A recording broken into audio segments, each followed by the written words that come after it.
A ideia, na verdade, do relatório, ela surge em 2019, o senador Contarato fez um levantamento, a gente dá continuidade a isso, mas faz um levantamento do que aconteceu de 2019 para cá. E a gente avalia, inclusive também na audiência pública, nós ouvimos o Tribunal de Contas da União, porque a gente fez, na verdade, um levantamento, viu o que nós tínhamos ali do ponto de vista de expectativa de futuro e já de retrocessos, e o que aconteceu de lá para cá, o que evoluiu e o que também que nós tivemos de retrocesso. E dentro da questão de retrocesso, nós tivemos, dentre tantas outras questões, a gente viu aí uma desconstrução da governança ambiental. Nós tivemos, por exemplo, uma substituição de uma equipe técnica qualificada que veio montada historicamente durante algum tempo no Brasil, e ela foi substituída, infelizmente, foi militarizada, e aí nada contra os militares, mas foi colocado de lado o conhecimento técnico em detrimento de toda e deixou-se de considerar todo um conhecimento técnico historicamente adquirido em detrimento de uma decisão política, ideológica, desconstrução dessa governança ambiental, e o resultado que a gente tem, infelizmente, é o que a gente está acompanhando hoje no Brasil. A visão internacional do Brasil, infelizmente, hoje ela é muito ruim, e a gente, muito embora a gente recomece, na verdade,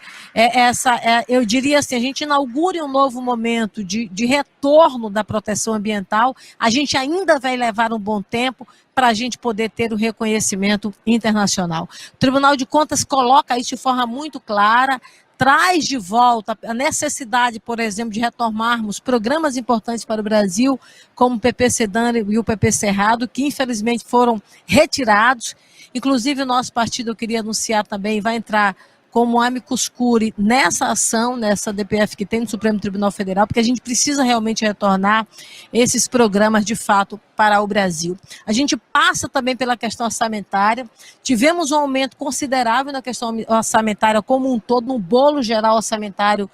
brasileiro, mas a gente teve uma paralisação do ponto de vista orçamentário e uma diminuição em alguns programas, sobretudo aqueles que tratam da questão da fiscalização e controle. E o que a gente percebe a partir disso é que a meta deste governo, que infelizmente deveria ser uma meta de proteger, é uma meta de desmatar. Nós tivemos aumentos consideráveis no desmatamento no Brasil. Importante, a gente precisa reconhecer, por exemplo, os acordos que o Brasil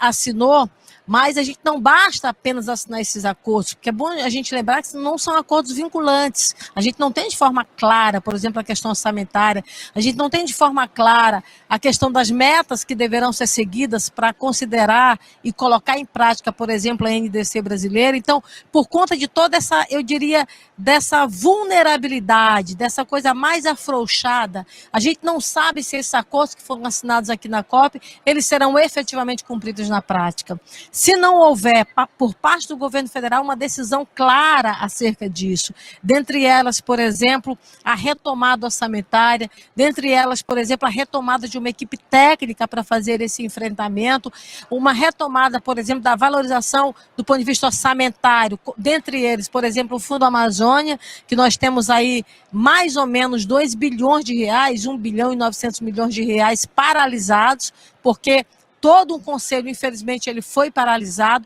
Então, este é um governo que, infelizmente, rasga dinheiro. Quando você chega aqui e vê todo um grupo brasileiro, a delegação oficial do governo federal, ela vem, a segunda maior aqui da COP, um espaço físico que se apresenta com um Brasil irreal, um Brasil que a gente sonha ter, que é um Brasil de proteção ambiental, e que se apresenta por parte do governo, mas a gente apresenta não uma tentativa de desconstruir a imagem brasileira, não, mas uma tentativa de mostrar a real cara do Brasil. Eu acho que quando o Brasil